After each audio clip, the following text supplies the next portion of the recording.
voyons voir quelle est la guidance du jour avec peut-être des interprétations que je n'ai pas encore données à date et qui vont nous voilà, se marier et nous donner le message du jour. On a donc du grain à moudre, le cœur du village et personne au balcon. Il y a une notion du grain à moudre, il y a comme une histoire qui n'est pas finie. J'entends en anglais unfinished business. Il y a une histoire, une affaire qui n'est pas finie par rapport au cœur du village. Alors quelque chose qui serait relié au passé, quant à moi, une histoire du passé, une affaire du passé, quelque chose qui traîne dans le temps, qui remonte à un certain temps, qui n'est pas terminé dans le sens où il y a encore du grain à moudre, donc l'histoire n'est pas finie. C'est une histoire de unfinished business, une affaire qui n'est pas finie, qui remonte au cœur du village, qui remonte à il y a un certain temps, qui remonte à l'enfance, ou qui remonte à il y a plusieurs années, ou peut-être une question de transgénérationnel, ça se peut aussi, et que qui est encore vivant en vous, tu sens qu'il y a encore du boulot en toi, tu sais pas d'où ça vient peut-être du cœur du village, ça vient peut-être d'une problématique transgénérationnelle. Personne au balcon. Il y a peut-être que personne d'autre que toi ne s'aperçoit qu'il y a un truc qui traîne, qui n'est pas fini, mais qui traîne.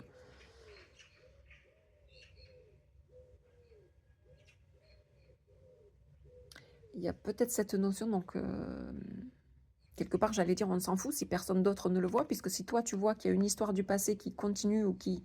Alors c'est pas qui se répète, c'est qui continue. Si c'était qui se répète, on aurait peut-être la carte avec la cathédrale de Lourdes. Ou, là c'est vraiment... toi tu t'aperçois d'une histoire qui perdure. Il y a cette notion plutôt de perdurer dans le temps, d'être là depuis le passé et qu'il y a encore du boulot, c'est pas fini. On n'en est pas... voilà.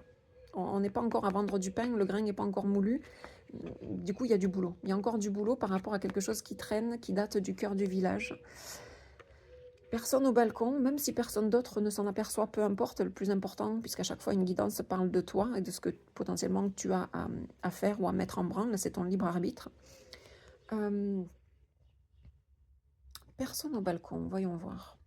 Je sens vraiment pour ceux à qui ça parlera que c'est vraiment quelque chose qui traîne ou que vous vous traînez encore, où il y a encore du boulot, j'allais dire, à libérer par rapport à quelque chose du passé qui est là depuis un certain temps, depuis le cœur du village, encore une fois, qui peut dater de l'enfance ou même d'avant. Et cette notion de personne au balcon, c'est qu'il n'y a plus personne pour en attester.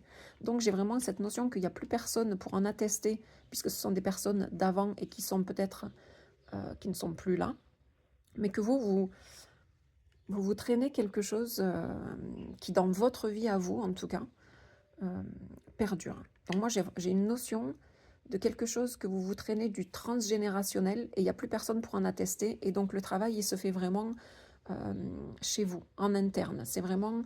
Alors oui, j'allais dire, vous traînez des bagages qui ne sont pas les vôtres. Et ils ne sont pas les vôtres, oui puis non, puisqu'ils se retrouvent chez vous. Donc je vais approfondir parce que du coup, ça mérite d'en savoir un peu plus. Alors, par rapport à potentiellement ce bagage transgénérationnel ou avec personne au balcon, c'est peut-être aussi, je suis en train de réaliser, peut-être que c'était trop ciblé, il y a une autre chose qui me vient, c'est peut-être une notion de secret de famille. Il n'y a personne au balcon, c'est-à-dire c'est l'omerta, quoi. On dit rien, on fait rien, c'est caché, on ne se montre pas au balcon, on tire les rideaux devant, personne ne verra rien, mais ça date d'il y a longtemps. Le cœur du village, pour moi, c'est voilà, les racines, la famille, quelque chose qui date d'il y a longtemps, ou un secret de village, ou un secret de famille qui date d'il y a longtemps. Mais vous avez encore, vous sentez qu'il y a unfinished business, qu'il y a un truc qui n'est pas fini, un truc qui court dans votre vie et qui vous impacte. Donc essayons d'en savoir plus. C'est quoi cette chose, ou en tout cas, qu'est-ce que vous devez savoir ou faire par rapport là, pour le coup, on a le pèlerinage. Donc c'est bien quelque chose qui date d'il y a longtemps. Quant à moi, qu'on vous cache, ou plus personne n'est là pour en attester, alors c'est peut-être un secret de famille, et en plus, plus personne n'est là pour en attester. Alors soit c'est quelque chose, une problématique transgénérationnelle, et il n'y a plus personne pour en attester, puisque c'est du transgénérationnel, fait que vos ancêtres sont partis. Ça peut être un secret de famille, ou par rapport à l'ancienneté de ce secret de famille, Il y a encore des gens qui habitent dans l'appartement, mais ils ne se montrent pas au balcon, quoi. Il y a ce côté omerta sur ce qui s'est passé il y a longtemps, mais vous, par contre, ça vous affecte encore dans votre vie, de manière consciente et ou inconsciente. Et là, on y retourne. Il y a cette notion, le pèlerinage, c'est un endroit comme à Lourdes, on retourne à Lourdes, on retourne faire ses prières, on retourne faire j'allais dire faire ses vœux. Euh, mais le pèlerinage, il y a cette notion aussi de cheminer, puisqu'un pèlerin, le pèlerin, c'est celui qui chemine, qui va sur le chemin. Et en même temps, j'aime beaucoup chaque fois cette photo que j'ai prise avec donc une passerelle ou la basilique ou la cathédrale, je ne sais jamais, c'est la basilique de Lourdes, qui se reflète dans le gave de Pau. Il y a cette notion de quelque chose d'impalpable. L'eau n'est pas palpable, vous pouvez toujours la toucher avec les doigts, mais si vous voulez l'attraper, elle glisse entre vos doigts. Et là, il y a la notion effectivement de très concret, de très palpable, de la pierre, de la montagne, des arbres. Il y a ce côté, ce qui est dans l'impalpable, de l'ordre, je sens qu'il y a un truc qui ne va pas dans ma vie, ou il y a un truc qui me suit, mais c'est de l'ordre de l'impalpable, de l'inconnu, et qui en fait se manifeste dans votre vie de manière concrète par certaines choses où vous sentez que pourquoi telle et telle chose m'arrive alors que c'est de l'ordre de l'impalpable qui se manifeste dans votre vie. Et il y a un côté comme ça cyclique.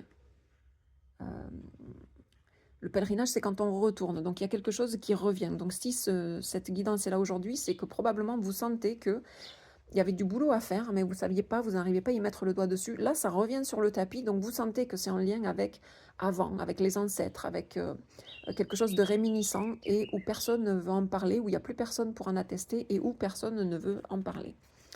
Donc allez, une carte pour compléter cette guidance par rapport à le pèlerinage. Qu'est-ce que c'est qui se remémore à vous? Qu'est-ce que vous sentez qui... Qu'est-ce que vous pouvez faire? Quelle est la guidance la plus juste pour ceux qui se sentent... Oups, là, et bon, bah, celle-ci veut venir. Comme l'eau vive. Il y a cette notion des émotions qui coulent, des émotions qui vous submergent, des émotions que rien n'arrête. L'eau, rien ne l'arrête, ni les cailloux, ni c'est l'eau qui a creusé potentiellement voilà, le Grand Canyon, mais là en l'occurrence la berge, ou qui a façonné les cailloux, alors qu'on penserait que les cailloux sont plus durs que l'eau, mais l'eau est persistante, l'eau insiste. L'eau a poli les cailloux qui étaient peut-être plus voilà, anguleux, et finalement les cailloux sont devenus tout lisses avec le temps, parce que l'eau les a polis, alors qu'on parlait de l'eau est impalpable, l'eau est... Voilà, n'est pas palpable, on peut la sentir avec les doigts, mais elle ne peut pas on ne peut pas l'attraper physiquement. On peut la contenir dans quelque chose, mais c'est toujours elle qui façonne. Alors, est-ce qu'on est dans les émotions? Ce qui revient sur le tapis, c'est les émotions qui... J'ai une notion d'émotion qui vous déborde, qui vous submerge. Ok. C'est quoi ces émotions qui vous submergent et qui reviennent sur le tapis? Qu'est-ce qu'on peut faire avec ça? Quelle est la guidance pour aider les personnes en plein cœur? Il y a des émotions en plein cœur qui reviennent sur le devant de la scène et qui reviennent parce que c'est vraiment une sensation que vous avez déjà eue, de quelque chose qui traîne, qui date d'il y a longtemps, dont personne ne vous parle. Alors, est-ce que c'est en lien... ça se voulait une petite guidance, donc je vais m'arrêter là. Et si c'est au cas par cas, du coup, je ne pourrais pas creuser plus fort. Mais est-ce que c'est par rapport à une histoire d'amour? Est-ce que c'est par rapport à la naissance de quelqu'un qui ne connaît pas, j'allais dire son père, parce qu'en général, on sait qui est la mère, mais quoique. Mais il y a une omerta, il y a un silence sur... mais c'est quelque chose qui revient sur le tapis. Il y a comme ce côté de cyclique. Peut-être à 20 ans, vous sentiez que, puis ça s'est estompé. Puis à 30 ans, il y a quand même des trucs qui sont des réminiscences d'émotions. Puis peut-être qu'à 40 ans, là, ça revient sur le tapis, mais à un moment donné, vous sentez qu'il y a quelque chose à traiter, même si personne n'en parle. Au fond de vous, vous sentez qu'il y a une histoire qui n'est pas finie par rapport à... en plein cœur, soit une histoire de cœur, soit une histoire d'amour dont vous êtes peut-être le fruit, soit une histoire d'amour, voilà, vous n'avez pas pu être avec l'amour de votre vie parce qu'il s'est peut-être passé, il y a peut-être eu des ententes ou des je ne sais quoi par rapport au cœur du village, mais il n'y a plus personne pour en attester, ou il y a une omerta, personne ne veut en parler, c'est sous le tapis. Mais pour vous, dans votre vie, ça revient, ça soulève des émotions qui vous submergent, vous ne savez pas trop quoi qu'est-ce, ou au contraire, il y a cette tristesse par rapport aux émotions, à l'eau qui coule comme ça et qui érode les cailloux, qui façonnent. C'est de l'ordre de l'intériorité encore. J'entends que c'est de l'ordre de l'intériorité et c'est une notion de cœur, d'histoire d'amour de cœur, d'en plein cœur. Euh, donc voilà, je vous laisse voir. Je sais pas, voilà, c'est une guidance générale. Je ne sais pas à qui ça pourra parler ni de quoi ça pourra parler. Mais attendez, je vais brasser puis je prendrai la dernière au dos du paquet voir en gros le thème général. Bon, c'est pas la dernière, c'est celle-ci, les pas perdus. Ça, c'est plutôt un message d'espoir, j'allais dire, que quelle que soit la situation, quel que soit le temps qui est passé, parce qu'on a vraiment une notion de c'était avant, que c'était il y a vraiment longtemps, mais ça revient sur le tapis, cette notion cyclique, et voilà, où vous sentez que l'histoire n'est pas finie, on vous dit que c'est pas perdu. Oui, vous avez sans doute cheminé, d'où le pèlerinage, vous avez cheminé, vous avez avancé, peut-être que vous vous êtes senti égaré, ou que vous n'avez jamais pu suivre votre, j'allais dire, votre source intérieure, votre ruisseau intérieur, ou peut-être suivre le flux de votre vie tel que vous auriez aimé par rapport à cette histoire de cœur, par rapport à ce projet de cœur, par rapport à... Mais on vous dit que ce n'est pas perdu. Ce qui doit, ce que j'entends là, puis je finirai là-dessus, ce qui doit vous revenir, ce que la vie vous réserve, la vie vous l'offrira toujours. Ça prend le temps que ça prend, on a notre libre arbitre, il y a forcément les influences, le libre arbitre de ceux autour qui ne veulent pas en parler, que vous pouvez toujours confronter, mais qui ont leur libre arbitre d'en parler ou de rester derrière, caché derrière le rideau. Mais on vous dit que ce n'est pas perdu. Que ce cheminement-là n'est pas pour rien, que ce n'est pas perdu. Ça ne veut pas dire que vous allez forcément arriver à concrétiser ce travail que vous sentez qui n'est pas fini, qui est unfinished business, c'est des affaires pas finies, le dossier encore en cours. Mais quand même, on vous dit que ce n'est pas perdu. Vous avez cheminé, peut-être que vous y avez peut-être pas perdu, mais pour vous, vous sentez que vous avez perdu du temps, des années, peut-être des décennies, mais ce n'est pas perdu. Il y a une notion de cheminement, de pèlerinage, sans doute nécessaire, peut-être pour nettoyer des peines de cœur, des peines intérieures. Travailler sur soi, c'est jamais perdu. J'aime pas tant le mot travailler sur soi, mais soigner ses blessures, ce n'est jamais perdu. Comprendre ce qui se joue à l'intérieur de nous et qui revient tant qu'une émotion se répète, c'est qu'on ne l'a pas traitée, soignée. Et la vie nous la rappelle, non pas pour nous blesser, pour nous faire pleurer encore et encore, hein, pour nous faire pleurer sur notre sort, mais tant qu'on n'a pas compris, la vie, elle veut nous offrir le meilleur. Elle veut nous offrir ce que nous, on souhaite au fond du cœur. Mais tant que on n'a pas guéri ces émotions qui coulent à flot et qui parfois nous débordent, la vie nous resserre la leçon. Mais la vie ne veut pas nous priver de notre projet de cœur, de notre voilà, de cette quelle que soit, j'allais dire relation, encore une fois, pour peu que ce soit réciproque et que toutes les parties soient consentantes, mais on vous dit que le chemin n'est jamais perdu, que ce n'est pas perdu. Mais vous avez bien compris qu'il y a du grain à moudre, il y a encore du boulot. Alors soit voilà, d'essayer d'avoir de l'info sur cette omerta, sur ce silence radio, sur ces non-dits, sur ce secret de famille, sur peut-être que les gens sont partis, mais il y a quelque chose à creuser. Alors si c'est pas à creuser auprès de vos vivants qui font une omerta sur ce projet de cœur, sur cette relation, sur ce je ne sais quoi, sur peut-être l'issue de votre naissance, ou je ne sais trop quel est le projet, mais ça tourne autour de quelque chose autour du cœur. Eh bien peut-être faut-il aller voir du côté de vos ancêtres, au niveau de l'impalpable, au niveau des résidus émotionnels.